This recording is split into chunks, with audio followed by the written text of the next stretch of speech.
Hi, everybody, and welcome to today's Biznology Digital Marketing webinar. My name is Frank Reed. I'm one of the bloggers here at Biznology. I'm also the managing editor for Marketing Pilgrim blog. We're currently number 10 on the Ad Age Power 150. Also director of business development for the Edgeworks Group, which is an integrated design, development, and online marketing agency based in Irvine, California. Today, though, you'll be hearing from Glenn Gaudette. Glenn is the president and founder of Gaggle AMP, and who will present engaging employees to share corporate social media. But before we get started, we do need to recognize our sponsors, and we're very grateful for our sponsors. We have Barn Raisers, a digital marketing and social media solutions company that builds strong brands using community and the proven principles of relationship marketing.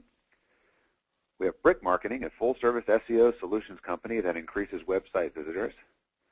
And our presenter today, Gaggle AMP, the leading social media amplification solution that empowers employee, partner, and reseller engagement. Marketing Pilgrim, I've already mentioned, internet and social media marketing news blog. We cut through the bull so you don't have to. And lastly, we have Unison, the unagency, your secret weapon in the noisy world of 21st century brand communications. So now as we wait for more attendees to join, let me just review the format of our webinars.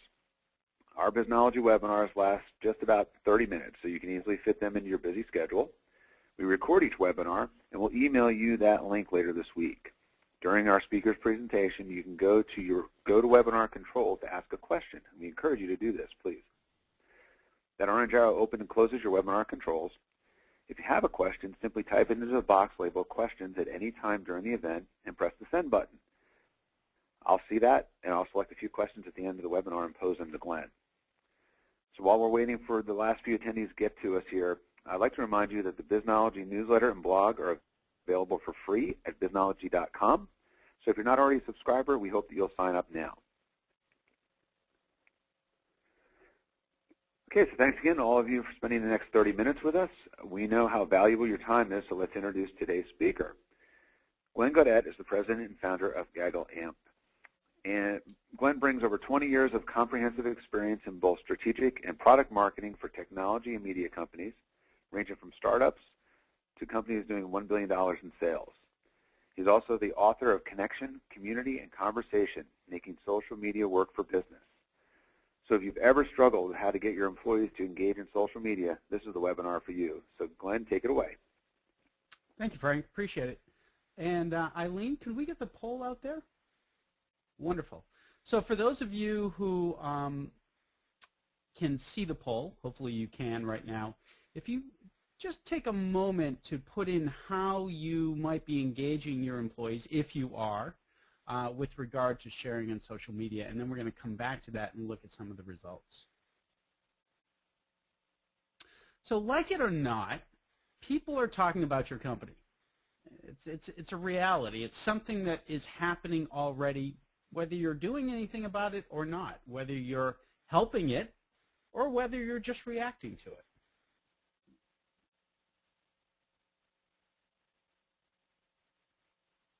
So, interesting article that came out of the New York Times. This is back in January 21st.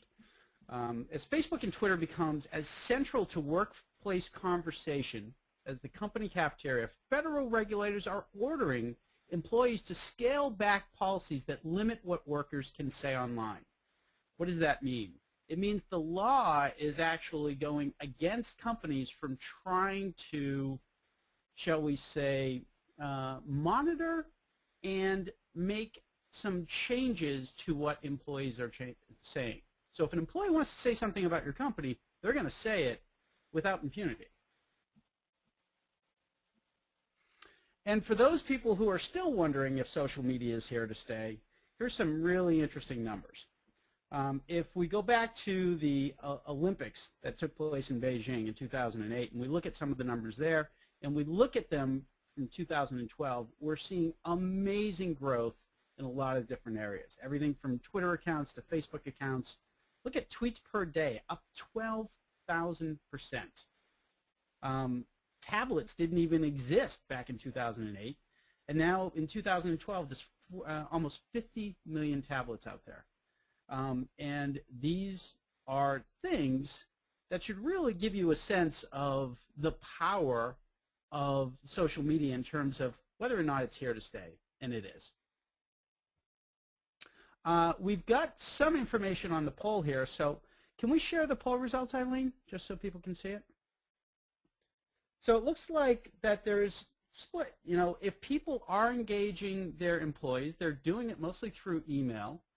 A few people are doing others, and 33% are not currently engaged. So really what I want to talk about today is how to be proactive around social media. Because at the end of the day, you want to get ahead of social media. So the last thing you want to do is get squashed by it. And the reality is, if you're in a scenario in which you're dealing with social media and you're just reactive to social media, you're in a very tough situation. So how do you get ahead of it? Well, it's really simple. It's something you don't want to do alone. Now, if you are managing social media for your company, you've got a tremendous amount of assets out there. And those assets really come in the form of stakeholders. So one of the things that you're going to want to think about is, how do you engage stakeholders? And who are these stakeholders? So everyone thinks of fans, right? So particularly in a B2C scenario, people think of, oh, my fan base. Well, if you look at, you know, some of the very popular folks out there on Twitter, in fact, it was back in January where Justin Bieber actually surpassed Lady Gaga as the #1 Twitter person out there. But if you look at some of the numbers, even the power of Justin Bieber, look at the retweets as a percentage, very small. Favorites as a percentage, very small, right? So now imagine this from the point of view of your fans, you know? And who are your fans? Are your fans, how many fans do you have following your corporate Twitter account? I'm guessing it's not 33 million. Might be in the thousands, might be in the hundreds. Regardless, look at the results here at somebody that is probably on the top of the heap when it comes to Twitter power. The results are not impressive. Customers. Customers are another stakeholder group. And they're great. They're people that really like your product, in theory, right? Because they spend some money on it. So if you look at some of the things that have been done around that, Dropbox has a really good example. They really went viral on social media because what they were able to do is they were able to incent people to share news about their product, news about their company via social media in return for free storage space. So you could start with a free Dropbox space that allocated a certain amount of space for you, and then by sharing messages, you would actually earn larger space. Very successful. Really drove that company's early introduction phases. Now, resellers. They're a great partner for you because as a stakeholder, they want to see you be successful, right? They're selling your product. They want that to be successful. So if we look at what a CA company or a CA product, Computer Associates, if you look at their ArcServe product, what they're really using is they're using social media out there to really help their resellers talk about the ArcServe product. And by making social media available to those resellers now have more than just the traditional approach, which is, you know, you give away you give away white papers, you give away the product slicks around your different products. Well, think about now packaging up social media so that that reseller has a very easy way to take your social media content and now populate their own social media accounts. So by driving industry knowledge and product information and hand delivering it virtually to your resellers, you enable them now to have great content that they're going to distribute for you. Employees, and that's what we're going to be focusing a lot on today, which is really tying into your employees, because at the end of the day, your employees are probably your largest and your most powerful stakeholder group in terms of their focus and their affinity level for you. So if we look at what IBM is doing, IBM is leveraging their employees to really drive thought leadership. So you can look at some of the messages here that IBM puts out around this.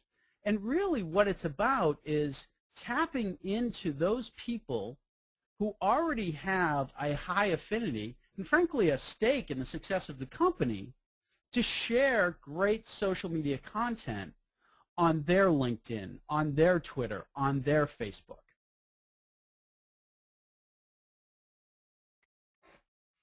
So let me give you a case study. This is a company called XO Communications. They're a B2B broadband supplier. So they actually used Gaggle AMP, and I'm just going to give you this example because I think it really shows the power of engagement when it comes to your own employees. So what they did is they actually put together what we call a Gaggle, which is they put 250 people on the platform.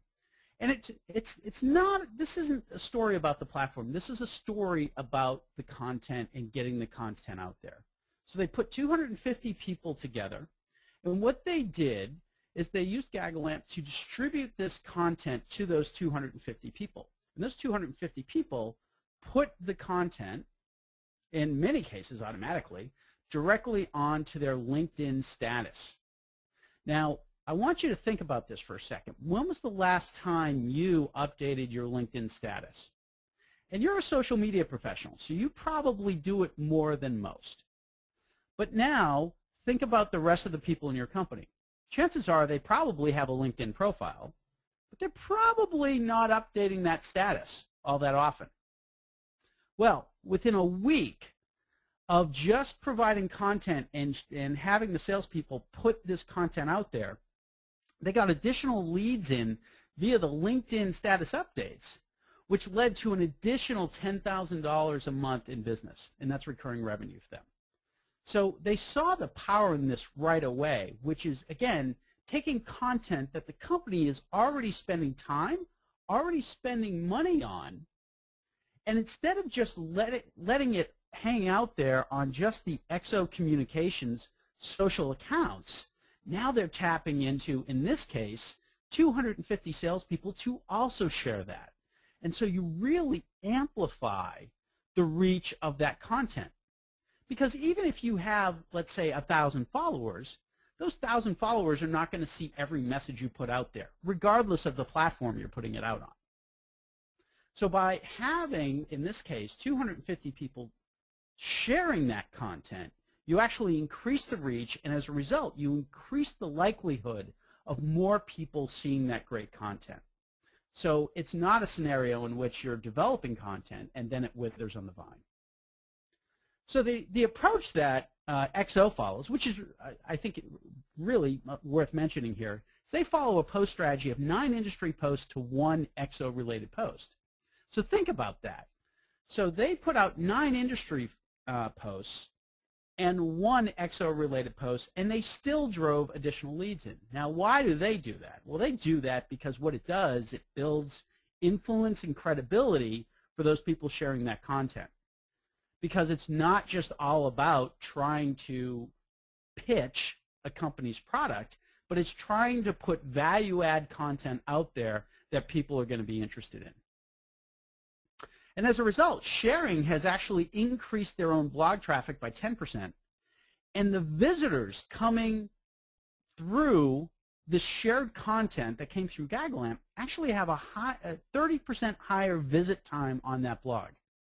So it's pretty powerful. And what they report is that the cost per lead from sharing is significantly lower than the other traffic driving vehicles they use. Again, think about that. Think about all of your lead gen activity. Now think about what you're doing with social media. And think about social media now as an opportunity to drive lead generation. So we talked about these different groups of stakeholders. And the reality is they have different levels of affinity. So really what you want to think about is, where are my groups that have the highest level of affinity, right? And it's usually people you already know. It's usually those people that have an existing relationship with you. It's not the people who are out there that you don't know yet. It's not your prospects, right? Because they're still your prospects. But it's those people, it's your employees, your partners, your resellers and customers that have that high level of affinity. And those are the groups that you want to start tapping into, and you want to tap into first. And we recommend that you start with your employees. It's a natural made group for you to tap into to share that content. So here's some interesting data. And this is worth spending a little bit of time on, because most people think that what I need to do is go out and get more followers, whether that be on Twitter, Facebook, LinkedIn, right? Well, we actually did research around this. And we found that the impact associated with getting 100 more followers is far less than just getting one person to share that content. So if you really want to have impact, it's not about going out there and getting more followers for your corporate accounts. It's really about going out there and getting people to share your content. It will always be the scenario that by having more people share your content, you're not only expanding the reach of that message, but you're also extending the shelf life of that message. Because if people are sharing it over a period of time, keep in mind that when you post a message to your corporate Twitter account, that has a shelf life of usually less than an hour. Now when you have people share that over a period of time, there's many more opportunities for that content to be consumed. And that's important. So I do want to talk about the role of privacy, because privacy is something that you want to think about and incorporate and embrace, right? Because stakeholders want to help, but they're not interested in handing over the keys of their social accounts. And they don't want a scenario in which they think that you have their social accounts. Who wants to hand over their Facebook page? Who wants to hand over their Twitter account to somebody else? Who wants to hand over LinkedIn to somebody else?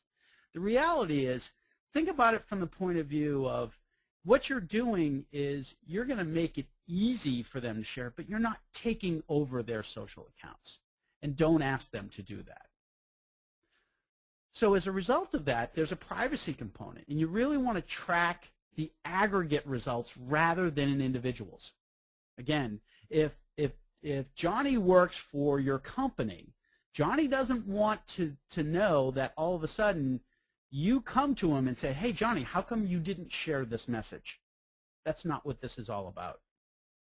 So having opt-in and having that comfort level of somebody wanting to share is really important for your success, because you're not going to make anyone do anything when it comes to their personal social accounts. So ROI and reporting. Some of the things that you want to think about.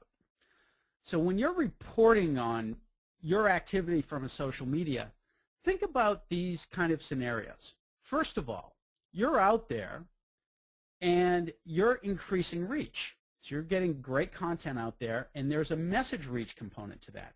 But there's also a click-through component to that. Think about now putting that in the context to which your executives already understand, which is advertising.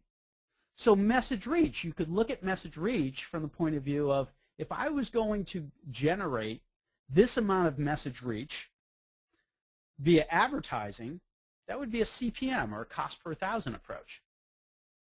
You know, figure out how much you're spending on that, or how much the advertising folks are spending on that.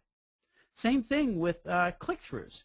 How many clicks took place? You know, how much traffic did you drive, right? That's an equivalent to CPC, or cost per click. These numbers are already out there. You're probably already spending money on it. If you are not, then somebody in your organization probably is. So you can find out what that is and get an equivalency. The other thing you want to look at too is social interactions and click-throughs. You know, who's doing this? What organizations are you trying to go out and reach? And are you having social interactions with them as a result? Again, it's not always going to be the scenario in which it's just your social accounts for the company that are going to have interactions, but there might be interactions too because of your engagement with your employees. Timing. Timing is a really big issue, and this is something that you want to look at, and this is something that you want to track, because there is a cause and effect. If you are always posting messages at 9 a.m. on Mondays, that will bias the results. So when you're thinking about timing, what you want to do is you want to try different timing scenarios. You want to try different days, different hours of the days, and you want to make sure that you have tools in place that allow you to see what the impact of that timing is.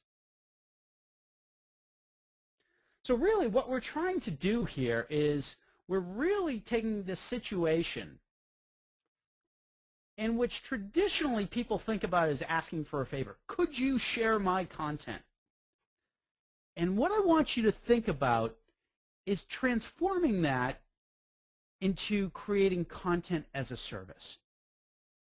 So if you take content and you take really good content and make it available for people, you pre-package it, and you make it just so darn easy for them to share, you're not asking for favors anymore. You're creating content as a service. And as a result of them getting this content and starting to share more great content, guess what? They get more followers. They get more influence in their own social media. So it's really a win-win. And that's what we're trying to accomplish here. So whenever you're asking people to share content, remember, content quality counts. So, got some takeaways here. One is, don't try to buy stakeholder engagement, right? The whole idea here is to make it easy and fun for them.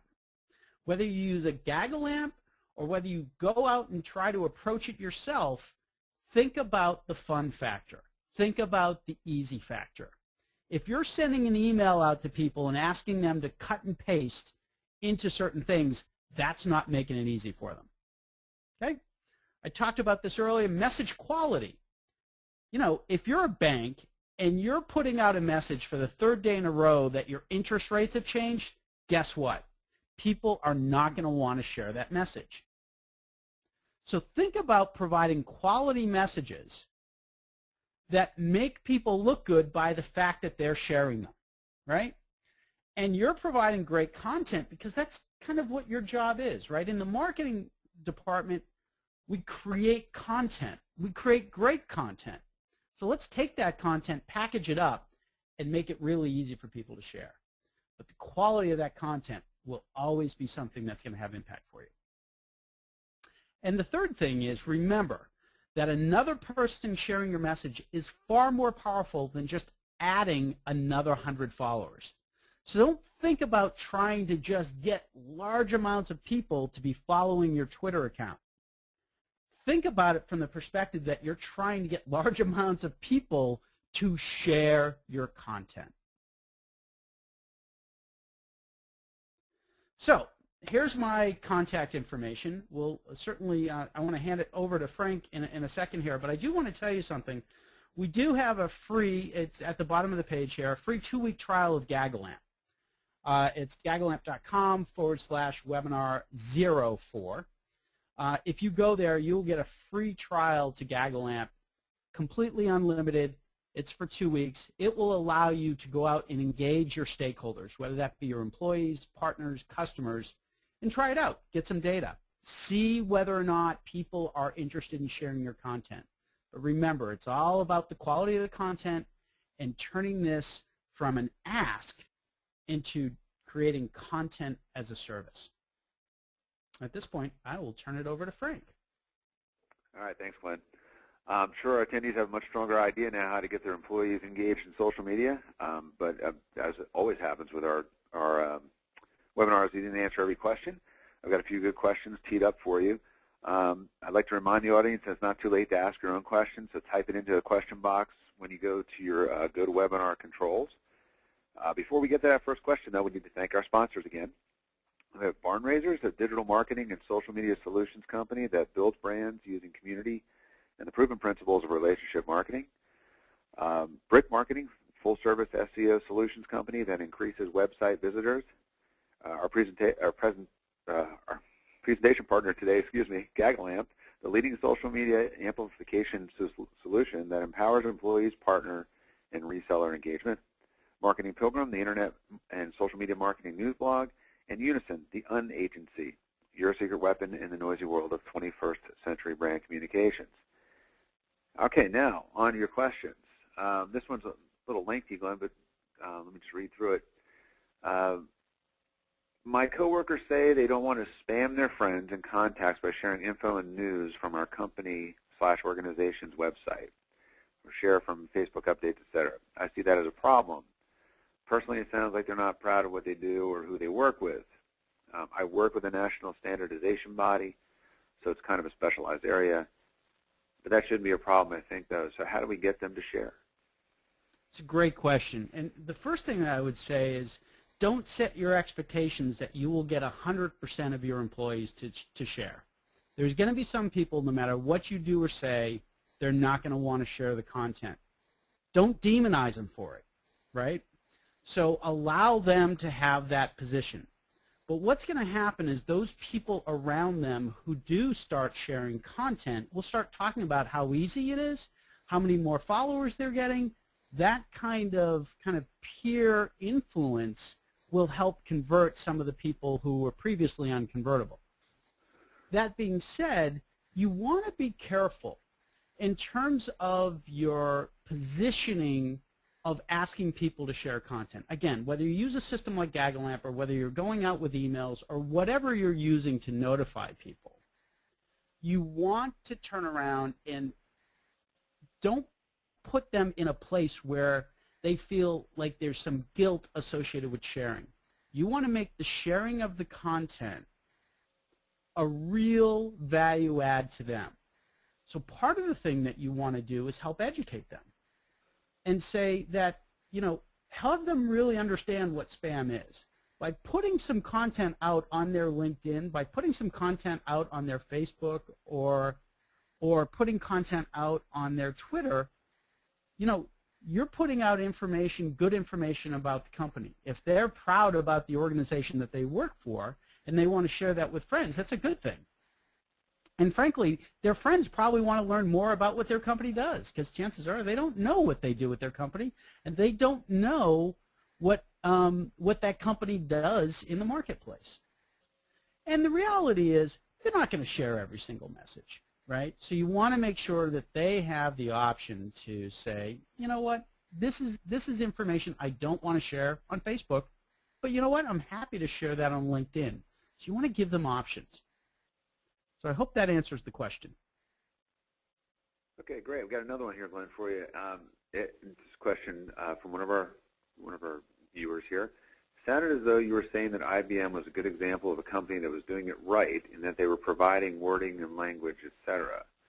Then you mentioned toward the end that you should keep it simple and fun and let employees do what they want and are comfortable with. Did I misunderstand the IBM example or takeaways? When I said that companies should do what they want, I'm not sure if I said that the employees should do what they want and have fun with it. I do believe that the employees should have fun. But the thing is, you want to give them content that allows them to make choices, right? The biggest challenge that most people have, again, we're talking about people who are not social media professionals in general, yet they still have social media accounts. The challenge that they have most of the time is they don't know what to say. They don't know what to write on their Twitter stream. They don't know what to say in Facebook or LinkedIn.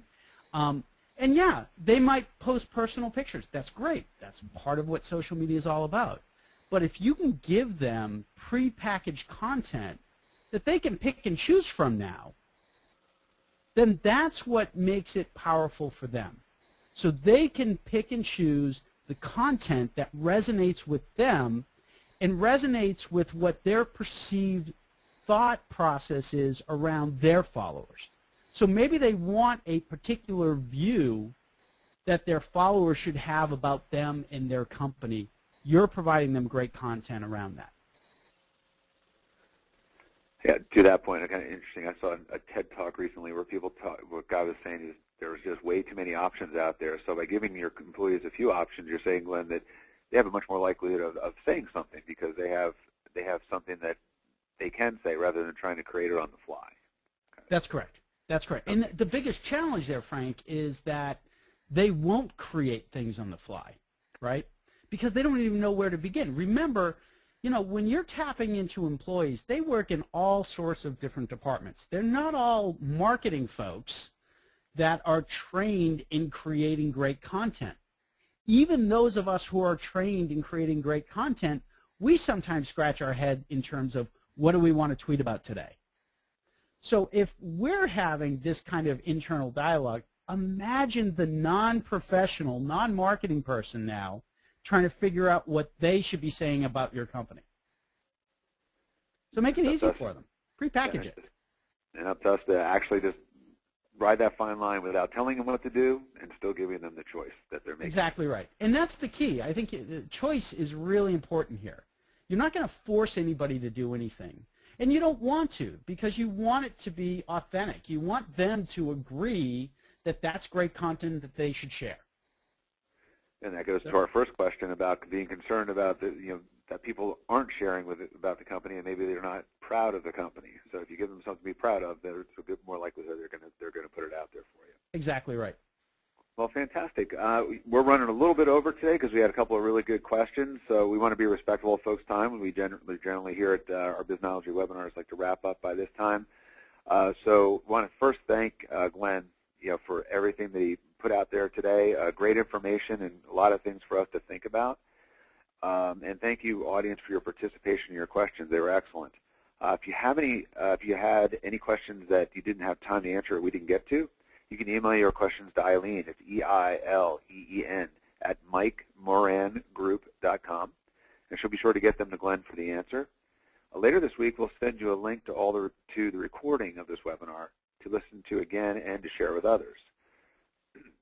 We'd also like to alert you to 2 upcoming Biznology webinars. Tomorrow, that's tomorrow, at 3 p.m. U.S. Eastern Time, we'll have a special 1-hour webinar, How to Use Web Analytics and Search Marketing for Better Decision-Making, with Rob Peterson, Tim Peter, and Mike Moran. And our April webinar, which is Attack of the Customers, Why Critics Assault Brands Online, and How to Avoid Becoming a Victim, is scheduled for 11 a.m. U.S. Eastern Time on April 16th. So that's it for today. Thank you, everybody. Thank you, Glenn, and we hope that you have a great day, and we look forward to seeing you tomorrow and also on April 16th for our next webinars. Thanks for having me.